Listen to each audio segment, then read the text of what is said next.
Really quick before we get into the episode today, I want to give a huge shout out to Thrill of Possibility over on Etsy. Go ahead and check him out. He is a member of my in-person pod. He 3D prints really awesome deck boxes, takes custom commissions, and also sells his 3D print files so that you can print out the deck boxes yourself. If you're in the market for a playmat, head on over to jankmats.com. Use code NERDSNACHOS at checkout for 10% off. If you're in the market for a energy drink blend, head on over to w.gg. Use code NACHOS at checkout for 10% off.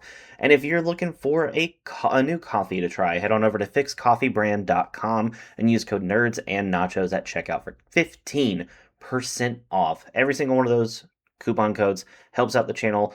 Going over to Thrill Possibility just helps out a really cool dude that I know and supports them. All right, let's jump into it.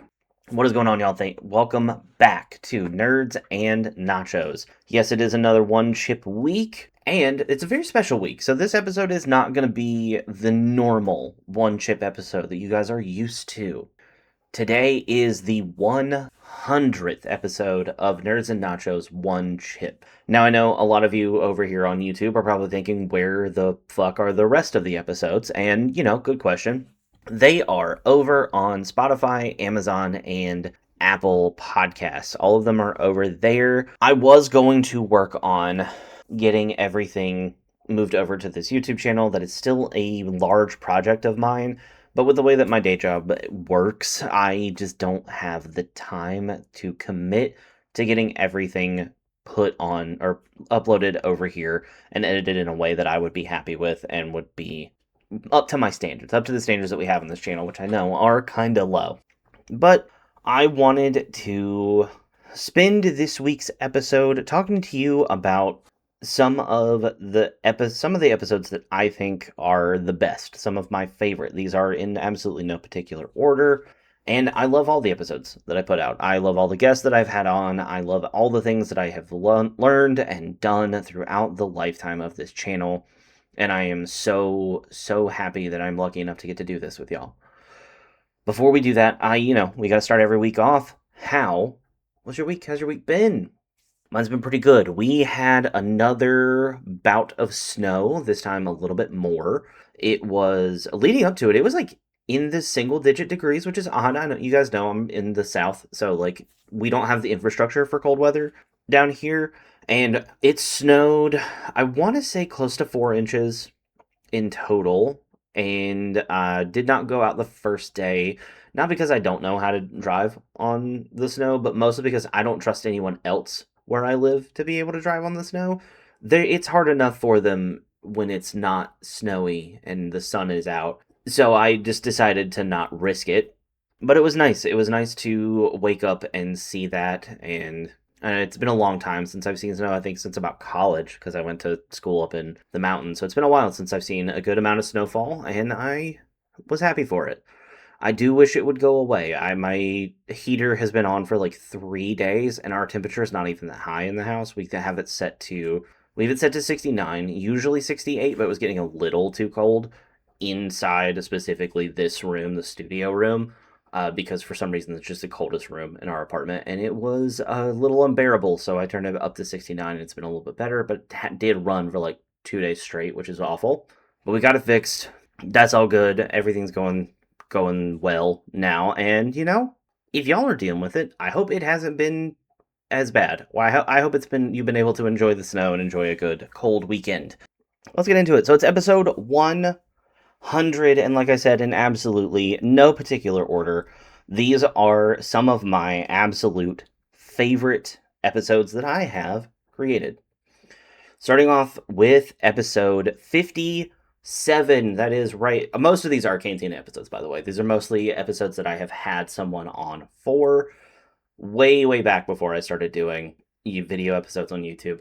I had Sam from the Howling Salt Mine on to talk. We talked about magic a little bit. We mostly talked about manga and anime and producing shows, and it was nice. For those of you who don't know, I am a huge fan of the Howling Salt Mine. I actually started listening to them around about a week or two before, around the time that they started, like a week or two after they started. Now I about said before they started, but that would make me a little too much of a fan of them No, I started listening to them about 2 weeks after they started. And I've been listening ever since. I am still a couple episodes behind. Again, I'm sorry, Sam.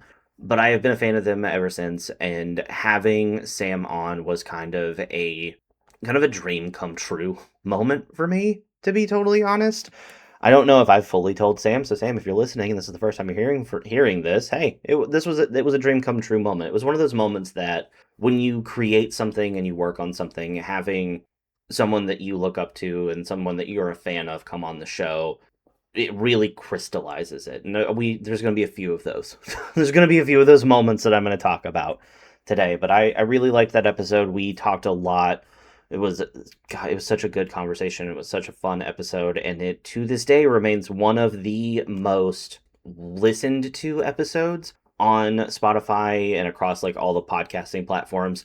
I will eventually get it up here for everyone to listen to and watch and hear us talk about all the manga and things that we enjoy and have been reading. Speaking of Cantina episodes, the my next one is episode 29. 29 was the very, very first Cantina episode. I'm gesturing with a pen like I'm a professor. That's not who I am. But episode 29 was the very first Cantina episode. I had this crazy idea that has since been abandoned because the episodes became very hard to schedule and get done, but it was still a fun series while it lasted. I had an idea where what if I talked to creators about their signature deck, the deck that they above all else feel like defines them. And Cantina episode 29 was the first one of that. It was episode 29. It was the Simic signature deck series, and it had guests like Callie Shay, at the time going by Magic New Girl, JM from Trying Casually, friend of the show. We had, I think, a card a day MTG, and I believe the Cobb Goblin, the host of Sipstream with Callie Shay. And it was a really, really good episode. I had a lot of fun doing it and learning from it and learning how to edit all those audios together and working with Zoom to get all of the audios to merge together. It was a ton of fun. I really, really enjoyed that episode. It was a big learning experience for me. It was a lot of editing, a lot of scheduling, and a lot of wrangling adult content creators, but we got it done, and it was a lot of fun. And I made a lot of really good friends through that series.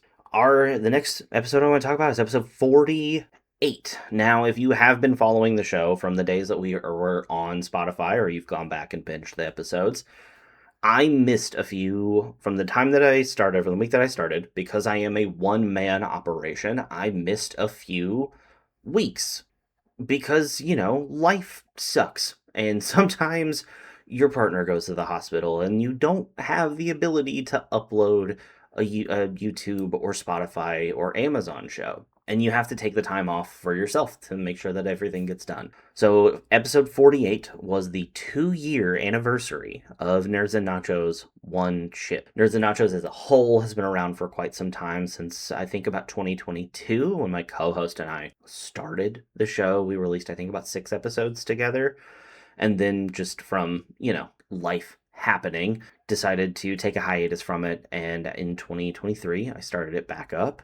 Or no, it was January of 2024, I started it back up, and episode 48 was the 2-year anniversary. And I thought, who better to ring the new year in than with GirlPod? GirlPod are a big friend of the show. They are some of my favorite people in the Magic community. They have always been very welcoming and very kind and just wonderful, wonderful people to hang out with. I got to meet them for the very first time in person going to MagicCon Chicago. I actually flew from the North Carolina Triangle area to Nashville because that was on their way. And they picked me up and we road tripped from Nashville to Chicago all together. So I don't think there are two people that I could have rung the second year with, or the first, I guess it was the first year anniversary. I can't remember. I don't know how long I've been doing this. but there's not a set of people that I would have celebrated that anniversary with, and we just talked. It was a fun show. It was a lot of fun, and it is one of those shows that kind of sticks with me, I think, from then on. It was a ton of fun. The next one I want to talk about is episode 74. Episode 74 came about after the Hasbro WotC shareholders meeting, where the CEO of Hasbro shared that he wanted more women to be in Magic and posed the question, how do we get more women into Magic? And was like, well, let's just pink wash everything. That was his decision, I guess, was to pink wash everything. The way we get more women into Magic is we make everything pink. We give them a Barbie set. That's they're not going to do that. That's Mattel. They're Hasbro, whatever. You know what I mean. We give them a doll set. We give them a K-pop Demon Hunter set. We give them this. We put sparkles on it. We turn it pink. And I sat down with Magic Highness, Ali TCG, Callie Shay, and Queen Honey to sit and talk about the issues that women face coming into the Magic space and what we can do as a community to alleviate those issues or make it less terrible for when they come in. I think this was a really important topic. I mean, sexism is pretty rampant all throughout many nerd communities and activities, and I think the more that we can remove that sexism and remove that prejudice and that just weird, overly sexual behavior from men towards these women, we can make it a more welcoming space and a more warm space for these people, for these women and femme presenting people to come in and enjoy the game, because the game will die if we don't have new players. And I thought this was a really good episode.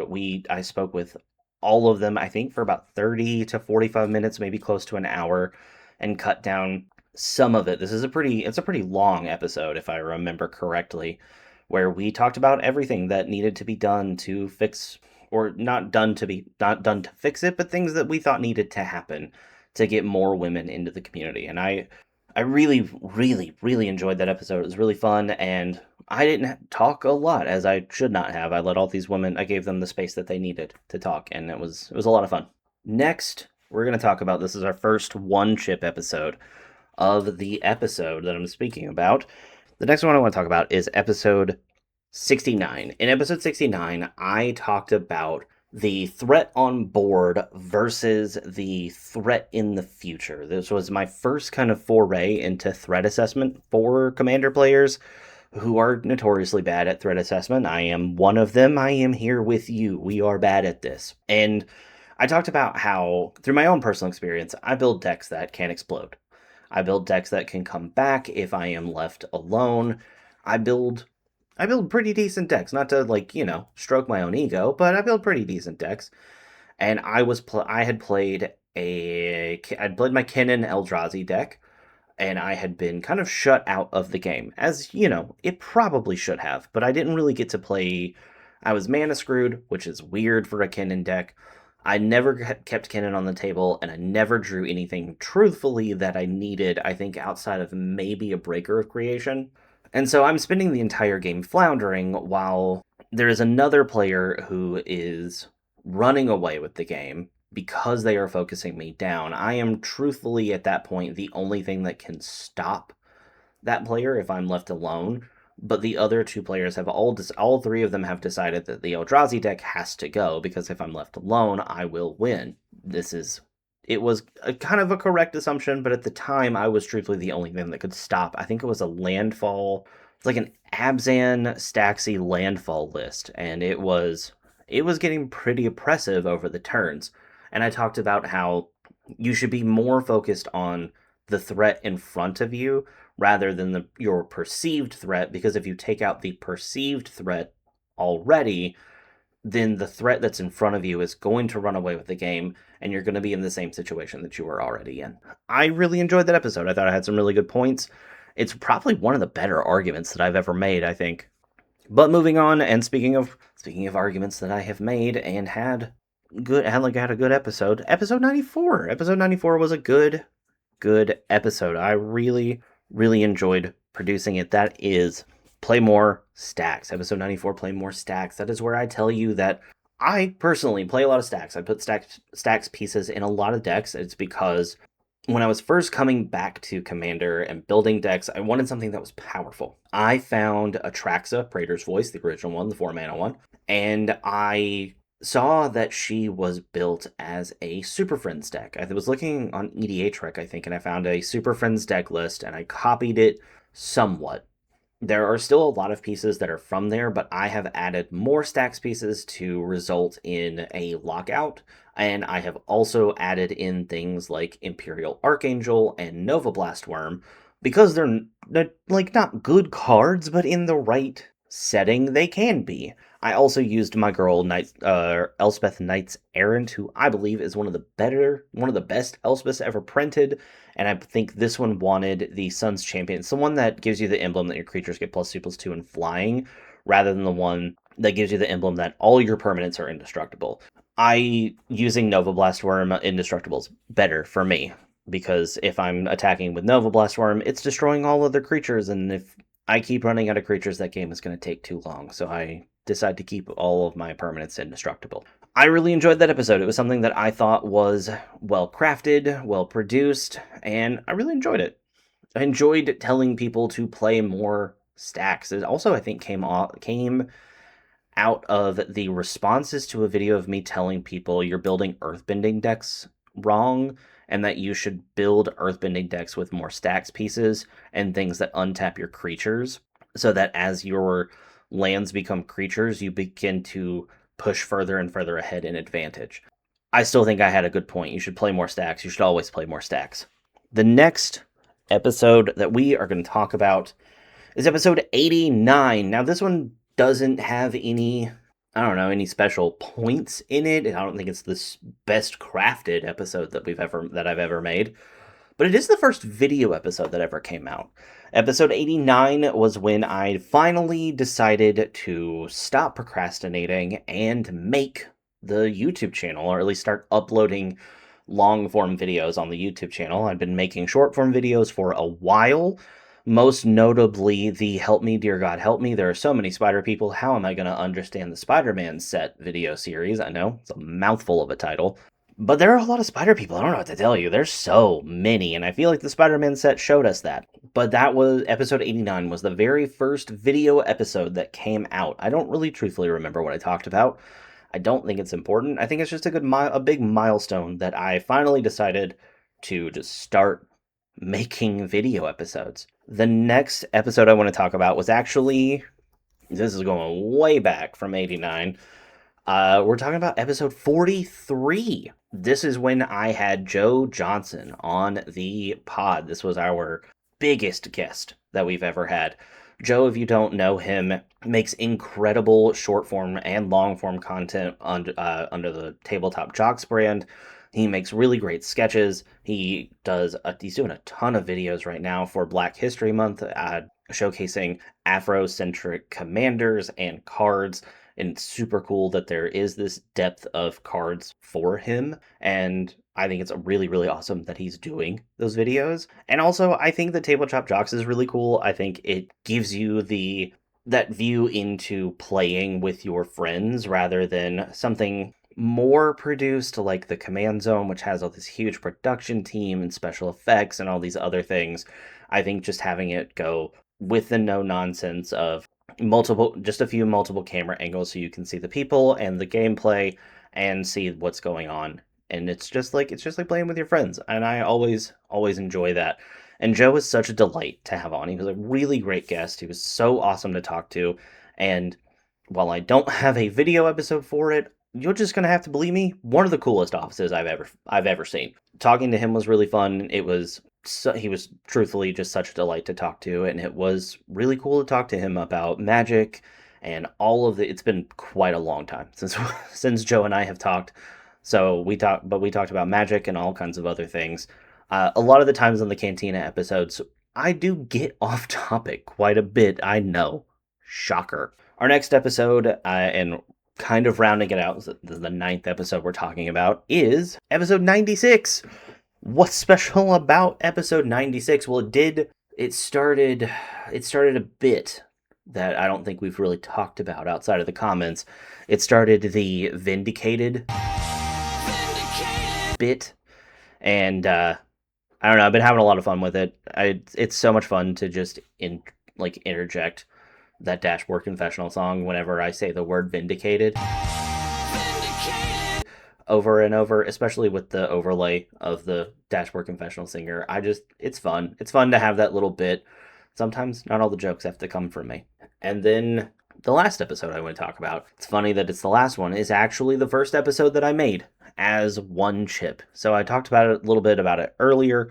Nerds and Nachos has been a thing since 2022. I had been let go from a writing position that I had and was having a hard time getting rehired, finding new work. And I thought, well, if nobody else will hire me, I'll hire my damn self. And I started Nerds and Nachos as what it was. I started it with a friend of mine, and he was my co-host.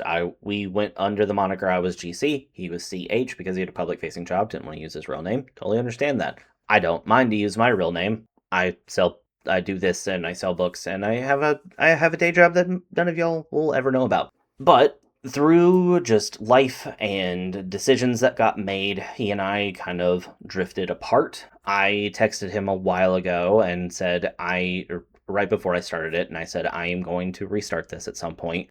Do you want to be a part of it, or should I do it on my own? And he told me, for multiple reasons, that he couldn't be a part of it. And I was like, told him I completely understand. And then something I haven't shared with our YouTube audience, but if you're on Spotify and Amazon and Apple, you know, if you're on our audio only listeners and have followed the show, I started Nerds and Nachos because in November of 2023, I lost my cousin Julia in a very tragic car accident. And throughout her life, she was just someone who pushed me to be myself and pushed me to chase dreams and do what I wanted to do and not worry about anything outside of that. And after she passed, I spent a little over a month wondering what to do and how to go on and what I could do that could honor her memory in a way that would make her proud, and something that I could do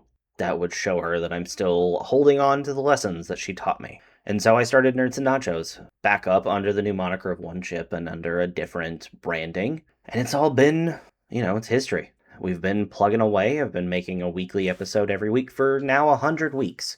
I have dove headfirst into short form content, making reels and posts and TikToks and YouTube shorts, all as much as I can. I've learned a lot of video editing. I'm now doing video episodes, and I think that through all of this, wherever she is and wherever you believe people go, that she's proud, and I'm going to keep doing it. It's what I have, and it's how I keep going and continue to remember her. And now I also do this for me because it's fun. I enjoy doing this. I enjoy making videos. I enjoy talking about magic. If I wasn't doing the show, I would just be annoying the shit out of my friends and in-person playgroup, constantly talking about all of this anyway. So might as well do it this way. But that's all I got.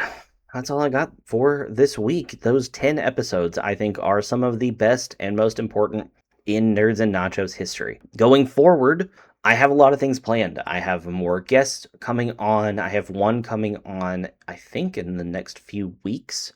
I will be recording with this person, I believe, on the 10th, and it's going to be a ton of fun. It's going to be a really, really fun time, and it'll be fun. It'll be nice to have someone on the show again, because it's been quite a while since we've had someone on the show. I think it has been actually since episode 74 that someone's been on. So it'll be nice to talk to somebody and get to know another creator in the way that I've gotten to know however many have been on this show. But that's it. That's all I got for y'all. Thank you guys so much for listening and for watching. If you want to support the show, head on over to Patreon. We have tiers from $1 all the way up to $100. If you want to just give it a try, $5 a month gets you a monthly zine sent to you. Sometimes I'm a little late on them. Sometimes life gets, a little crazy. The zines look like this. I write them all. I hand-fold everything. I handwrite everything, and then I copy them and send them directly to you. It gets you access to the Discord. It is $5 and above. $5 is going to be what's the best for you if you want to give it a shot. If you do want to support the show a little bit more, you can do $10 and above. $10 and above. Every quarter, you get a set of proxies or playtest cards sent to you in the Nerds and Nachos style, and I make them up. Think of it like your own little secret lair. You don't have to be in line for. I design everything, I print them out, and then I ship them directly to you. If you also want to support the show, just give us a like and subscribe over here on YouTube. That's all I can ask of you, truthfully, on here. If you want the corporation to give me their money, if you are one of our audio only listeners, that it's totally fine too. Just head on, give us a listen, give us a 5-star review in your podcast app of choice. It just helps the algorithm to let people know that if they like Magic Podcast, they'll like this one. It's the same thing with YouTube. That subscribe and the like and subscribe just lets other people know that they would like this show too. All right, thank you all so much for listening and for watching, and I hope you have a great week.